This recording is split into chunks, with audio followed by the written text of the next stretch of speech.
네, 여러분, 안녕하세요. 오늘은 11월 9일 화요일이고요. 날씨가 좀 많이 쌀쌀해졌네요. 네. 입동이 지나고 나서 좀 날씨가 따뜻해가지고 제가 내심 걱정을 했는데, 역시 예년 기온보다 좀 더 추워졌다고 하니까 박수. 너무 잘 됐습니다. 역시 겨울은 겨울다워야죠. 그러니까 뭐가 뭐답다라는 것처럼 정상적인 그러한 상태가 또 있을까요? 예, 저는 그래서 그래도 이렇게 기후 온난화가 진행되는 상태에서 우리나라의 사계절은 좀 제발 좀 지속됐으면 좋겠다는 생각이 듭니다. 네. 자, 제가 지금 이제 어떤 스튜디오에 왔어요. 잠깐 이제 제가 지금 이제 퇴근하기 한 30분 전에 이제 제가 좀 퇴근을 조금 빨리 하고 이 공간에 왔는데, 이 공간이 예전에는 이 옆에 인형들이 없었거든요. 이제 여기가 행사가 좀 오랫동안 있어가지고 일반인에게 이 스튜디오 공개가 안 됐었다가 이제는 이제 좀 공개가 돼서 제가 이제 여기를 활용할 수 있게 됐는데, 저도 이제 한 30분 정도면은 저 촬영을 끝내야 하는 상황인데, 야, 이 인형들이 옆에 있으니까 예전에는 인형들이 없었거든요. 근데 마치 제가 좀 동심으로 돌아간 느낌이 들어서 좀 웃음이 나오네요. 이게 좀 진정하고 이렇게 이제 진지하게 이 방송 촬영을 해야 하는데 이 인형들이 저를 막 바라보고 있는 것 같아서 얘네들 살아있는 것 같지 않습니까? 눈을 동그랗게 뜨고 저를 막 너 어떻게 방송하는지 지켜보겠어 하고 뭐 저를 쳐다보는 것 같아요. 그래가지고 제가 지금 좀 긴장이 됩니다. 네. 네, 어쨌든 제가 오늘 여러분께 이제 그 방송을 보내드릴 내용은 역시 또 주말 사이에 또 나온 뉴스 브리핑 또 해드릴 차례가 됐어요. 그냥 금방금방 브리핑할 차례가 오는 것 같아요. 정말 내용이 뉴스가 오늘 또 많습니다. 네. 자, 첫 번째 뉴스는요. 혹시 여러분 중에 이 2차 배터리에 관심 있는 분들은 아마 이 회사를 모를 리가 없어요. 네, 주식 투자하는 분들 중에 2차 소재, 2차 전지에 관심 있어 하는 분들은 이 그룹을 알 겁니다. 네. 에코프로에 대한 얘기예요. 에코프로는 그 계열사의 아주 유명한 2차 전지 업체가 있죠. 네. 에코프로비엠이라는 2차 전지, 그러니까 우리나라의 대표적인 배터리 소재 업체죠. 특히 양극재 생산에 있어서는 우리나라 최고의 이 양극재, 특히 이제 글로벌 수준에서 이 양극재를 제조해서 판매하는 그러한 회사가 에코프로비엠이죠. 그리고 이제 첨보와 함께 첨보, 에코프로비엠, 코스모 신소재, 이제 이러한 이 2차 전지 분야에서는 단연 제가 보기에는 최고의 회사라고 알고 있는데, 이게 이제 이 에코프로비엠이 에코프로라는 큰 회사의 계열사예요. 그러니까 에코프로 그룹이라고 볼 수 있겠네요. 그 산하에 에코프로비엠이 있고, 또 에코프로 HN이 있고, 또 에코프로 CNG가 있고, 에코프로 GEM이 있습니다. 자, 이렇게 에코프로라는 그룹의 계열사가 한 6개 정도 되는 것 같아요. 저도 그 가운데 또 주식 투자하고 있는 기업이 있습니다. 네. 이 에코프로가 2차 전지 재료에 관한 앞으로 미래 전략을 5가지를 발표를 했어요. 사실 이게 이제 지난 4일 날 있었던 행사에서 나온 거를 정리를 한 뉴스예요. 그런데 지난 4일 날 그 포항에 있는 에코 배터리 포항 캠퍼스에서 에코 프렌들리 데이라는 행사를 개최를 했는데, 거기서 어떻게 지금 얘기가 됐냐면 2026년까지 국내와 유럽과 북미권에 이 글로벌 양극재를 캐파 48만 톤을 확보를 하겠다라고 이제 얘기가 됐습니다. 그래서 그거는 이제 캐파를 48만 톤으로 늘린다는 것은 전기차를 약 600만 대를 생산할 수 있는 양이라고 해요. 앞으로 양극재와 관련된, 그러니까 2차 전지 양극재와 관련된 생태계를 구축하겠다. 이게 첫 번째 전략이고요. 두 번째는 글로벌 생산 기지를 구축하겠다. 이게 두 번째 전략이고, 세 번째 전략은 구매 전략을 차별화하겠다. 그다음에 네 번째 전략으로는 그 양극재 소재로 들어가는 니켈의 함량을 고도화시키겠다. 다섯 번째 전략은 그 선도적인 기술 개발을 좀 앞당기겠다라고 발표를 했습니다. 에코 배터리의 생태계를 구축하겠다. 이거는 뭐냐면요. 현재 지금 그 양극재를 생산을 하는 그 프로세스가 그러니까 니켈이나 리튬을 이렇게 광산에서 채굴해 와가지고 그 원자재를 가지고 이제 그것을 바탕으로 해서 2차 전지를 생산하는 부분도 있지만 사실은 이 에코프로 산하에 있는 에코프로 CNG라는 회사가 있어요. 그 에코프로 CNG에서 일단은 폐기된 그 배터리 있죠. 2차 배터리도 이제 수명이 닿으면 폐기가 되지 않습니까? 그 폐기된 배터리 또는 2차 배터리가 아니더라도 일반 그냥 연료전지도 폐기된 것들, 그 폐 배터리들을 수거해서 그것을 이제 다시 리사이클링, 재활용할 수 있는 그러한 프로세스를 만들어 가지고 그러한 기술 개발을 통해서 전구체, 리튬, 양극재 제조, 산소에서 질소까지 이런 생산을 다 아우르는 국내 유일의 원스톱 양극재 생태계를 만들겠다라고 공언을 한 거예요. 그래서 이런 양극재 소재, 이 생태계를 조성하는 것을 바탕으로 해서 이렇게 선순환 비즈니스 모델을 구축을 함으로써 가격 경쟁력이 확보될 것이다 라고 밝혔는데요.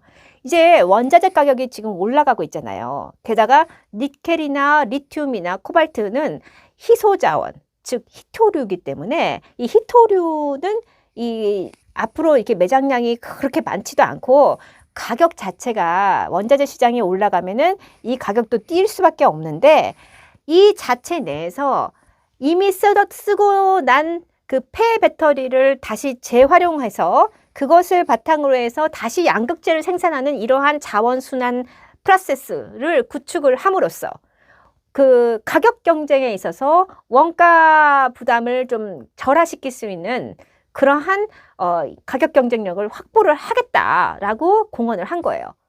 그거는 양극재 소재를 이미 버려진 폐 배터리를 활용해서 거기서 또 다른 그런 광물질을 다시 재활용할 수 있도록 한다라는 거거든요.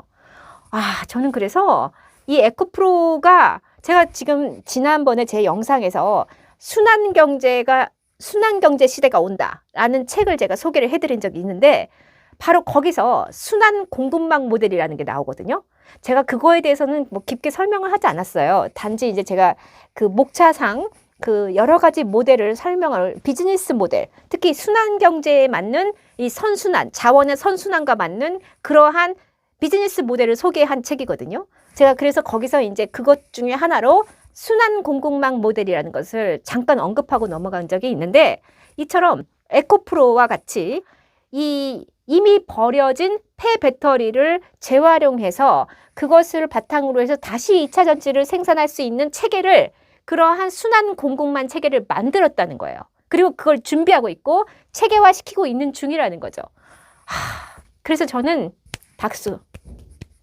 너무너무 잘하고 있다. 정말 선도하고 있구나. 저는 이게 그냥 해외 사례만 있을 거라고 생각을 했는데 그러니까 우리나라의 2차 배터리는 사실 그 기술력이 세계 최고 아닙니까? 그런데 그러한 세계 최고의 소재를 생산해 내면서도 자원의 선순환 체계를 통해서 이 가격 경쟁력, 즉 원자재 가격에 대한 비용 부담을 덜할 수 있는 방향으로 그렇게 해서 이 가격 경쟁력을 확보할 수 있도록 이 폐 배터리에 그러한 들어갔던 금속들을 다시 활용을 하기 때문에 ESG 경영에도 커다란 영향력을 발휘하게 된다. 그래서 이 에코프로 CNG가 이제 그러한 리사이클링을 한 소재를 가지고 에코프로 이 GEM에서 이제 그거를 가져다가 국내 최대 규모의 MHP라는 그게 뭐냐면요. 니켈 그리고 코발트의 수산화 혼합물이라고 해요.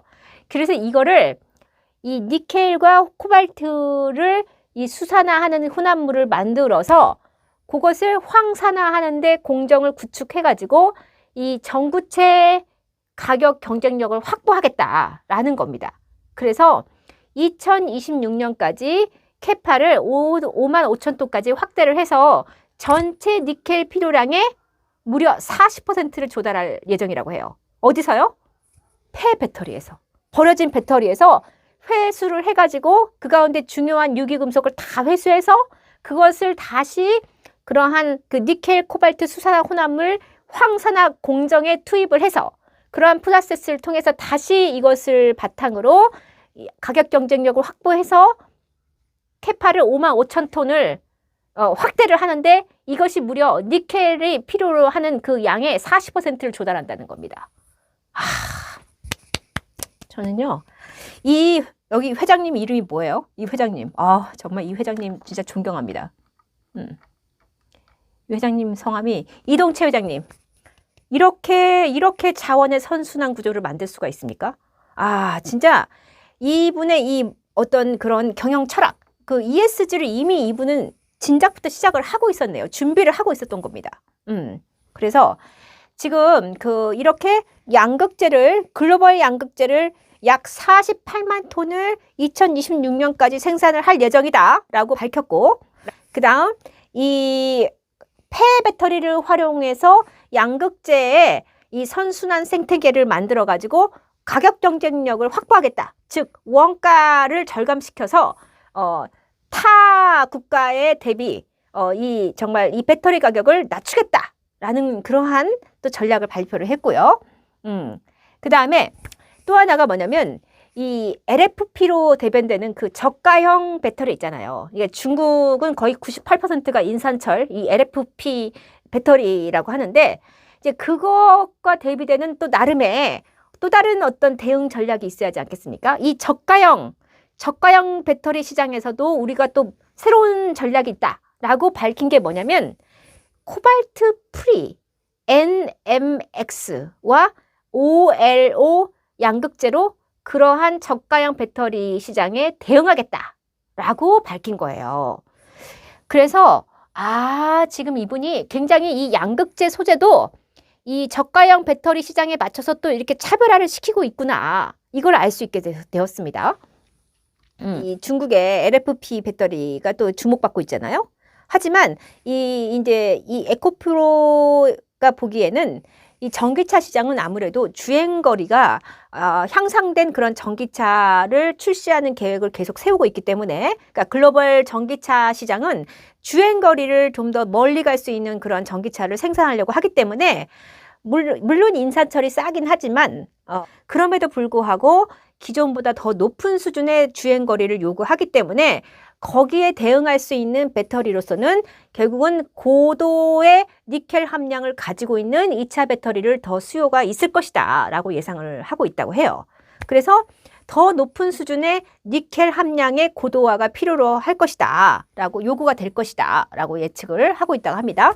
그래서 2026년에는 니켈 함량이 약 90%까지 90%까지인 그러한 배터리 제품이 아마 에코프로 BM의 전체 매출의 90% 이상을 차지할 것이다 라고 예측을 해놨어요. 그러한 전망을 지금 내놓고 있습니다. 그래서 이제 이것을 위해서 2024년까지 니켈 함량이 95%인 NCA와 NCM을 양극재를 개발할 거라고 지금 밝혔습니다.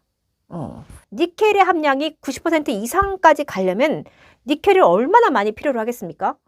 그래서 조금 이 니켈이 이 정도로 니켈의 함량을 더 높이겠다라고 하는데 과연 그 원자재 공급이 원활하게 잘 진행이 될까? 라는 부분에 대한 좀 걱정이 좀 앞서는 부분도 있어요. 어쨌거나 이제 이 에코프로는 이러한 전략을 가지고 이제 크게 5대 전략으로 해서 이제 이렇게 앞으로 진행을 하겠다라고 이제 밝힌 거죠. 네, 그래서 앞으로 이 에코프로의 어떤 그런 행보, 그 5가지 전략이 앞으로 잘 이렇게 추진이 될 수 있을 것인지 좀 우리가 좀 이렇게 주목해서 볼 필요가 있겠습니다. 네. 자, 두 번째 뉴스는요. LG전자예요. LG전자가 그 협력사인, 그러니까 중소기업 협력사 50곳에게 이 글로벌 인증기관으로부터 ESG의 경영 현황을 점검받을 수 있도록 지원을 하겠다라는 뉴스가 나왔습니다. 그래서 그 글로벌 인증 회사인 UL 그리고 TUV라는 곳으로부터 ESG 경영에 얼마나 적합하냐, 그 적합성에 대한 이제 일단은 평가를 좀 받아서 뭔가 개선할 수 있는 사항이 있는지, 그래서 이제 개선할 수 있는 쪽으로 뭔가 이제 컨설팅을 받을 수 있도록 좀 지원을 해주겠다라고 지금 그런 이제 뉴스가 나왔어요.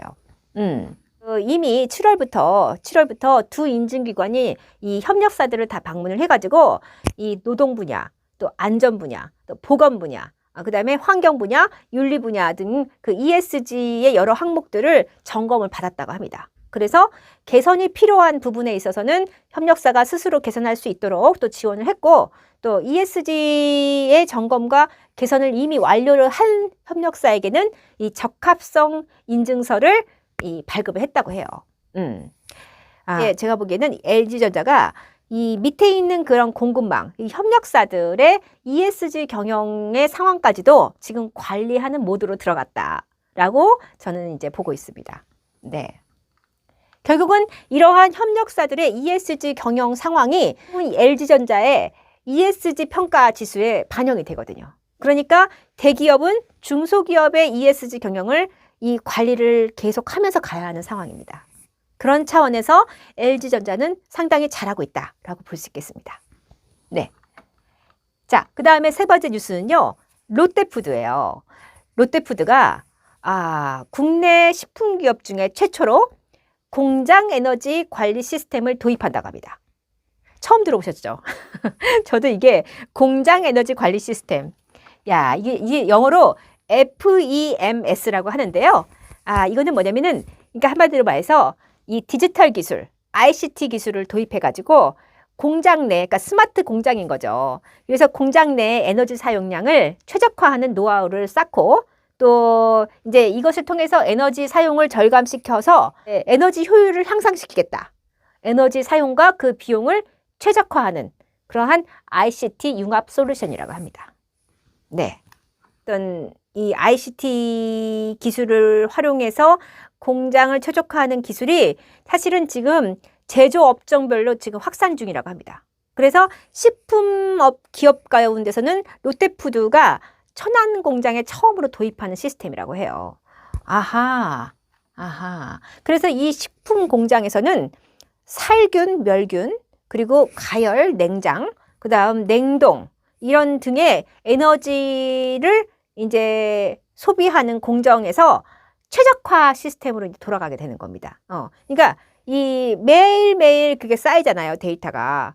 그러면은 그 공장 가동에 대한 그 데이터가 쌓임으로써 그걸 축적해가지고 시스템 운영의 기술을 고도화할 예정이라고 합니다.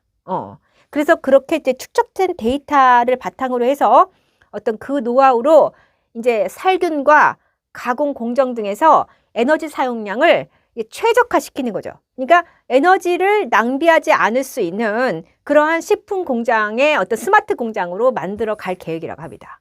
네.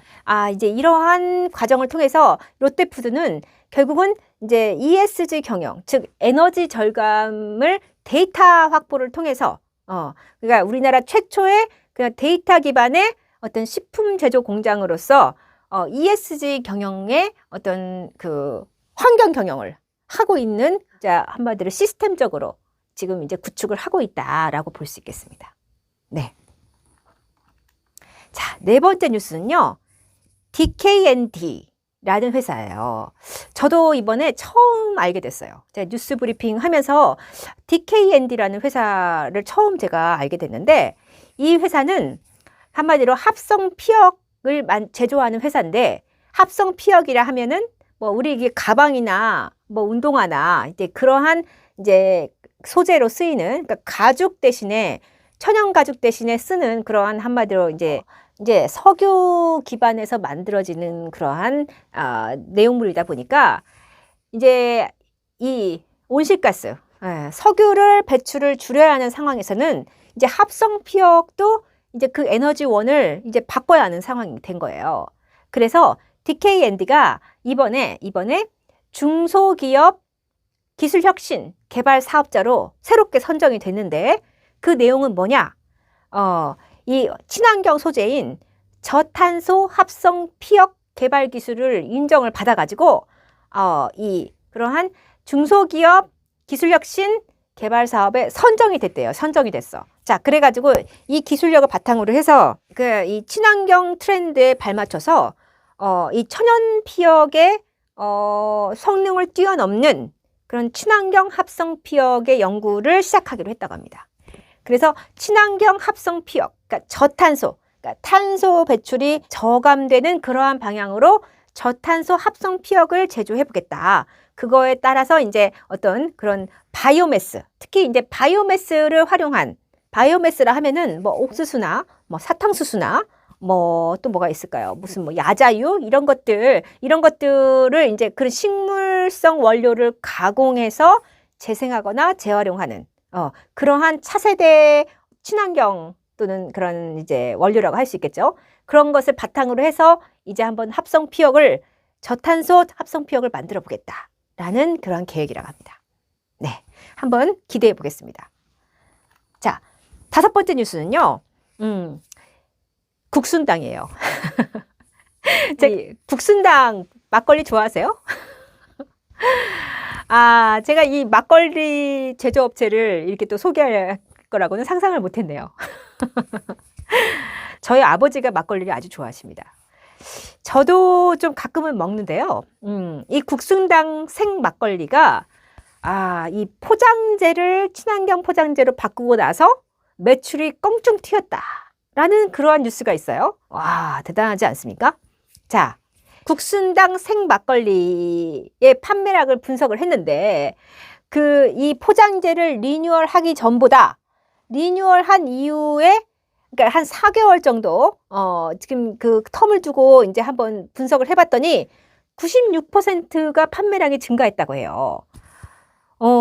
이 국순당에서 지난 6월에 국순당 생 막걸리의 맛과 그 품질을 좀 개선을 해가지고 이제 좀 그러니까 맛과 품질을 개선했다는 것은 그 유산균을 훨씬 더 많이 이제 1000억 마리 유산균 막걸리를 이제 좀 기존보다 훨씬 더 유산균이 많이 들어간 생 막걸리를 이제 제조를 한 거죠. 그래서 그것이 소비자들에게 호평을 받은 거예요. 그래서 이제 그 소비자들의 호평에 힘입어 가지고 이제 5단계 복합 발효 제법을 적용한 유산균을 포함한 생 막걸리를 새롭게 출시를 했는데 이때 출시를 하면서 이제 그 포장재도 이제 이렇게 병이 있으면은 그 라벨을 그냥 이렇게 바로 뜯을 수 있게. 그래서 이 라벨이 페트병 전체를 이렇게 싸지만 그것을 이제 용이하게 그 라벨만 탁 버릴 수 있게 그 어떤 친환경적인 포장을 했다는 거예요. 그래서 이제 이러한 그 좀 라벨링부터 이제 친환경으로 바꾸고 내용물도 이 유산균이 훨씬 많이 들어간 막걸리를 제조를 했는데 그래서 그런지 이 판매량이 껑충 튀었다는 겁니다. 껑충. 그래서 이제 요즘에 이제 웰빙 하면서 이제 뭐 건강을 많이 신경 쓰잖아요. 그래서 생 막걸리에 대한 관심이 높아지면서 이제 주요 편의점에 이 국순당 생 막걸리가 입점을 하게 됐대요. 그러면서 이제 더더욱 판매량이 증가를 했다고 합니다. 네. 제가 뉴스 브리핑 오늘 에코프로에 대한 설명이 좀 길어져 가지고 뉴스 브리핑이 좀 길어졌네요. 네. 어쩌다 보니까 이렇게 됐습니다. 네. 감사합니다.